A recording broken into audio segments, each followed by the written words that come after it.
For a whole generation, the school computer lab had a secret second curriculum, Flash games.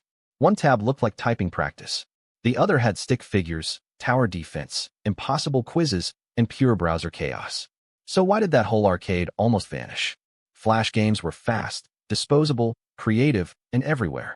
They came from tiny teams, bored teenagers, experimental animators, and indie developers who could publish a game without an app store or a console deal. The result was a wild arcade hidden inside the internet, and when Flash died, a huge part of that culture almost went with it. These games were not just distractions.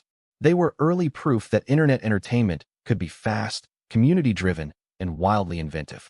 The question is why so much of that creativity nearly disappeared when one plugin went away.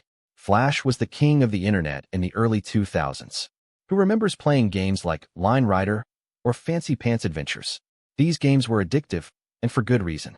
They were created by passionate developers who wanted to share their creations with the world.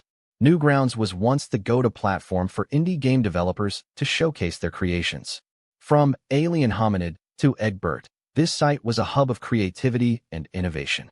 But what happened? Why did it seem like Flash games just vanished from the face of the earth?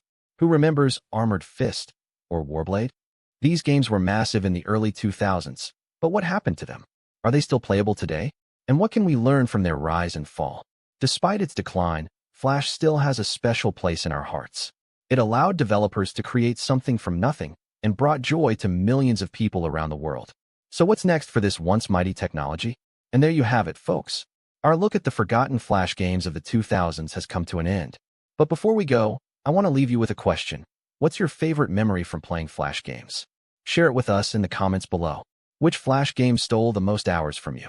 Name it in the comments, and I may build a full episode around it. The Flash era proved that games did not need huge budgets to become cultural memory. They just needed a browser, a weird idea, and someone avoiding homework.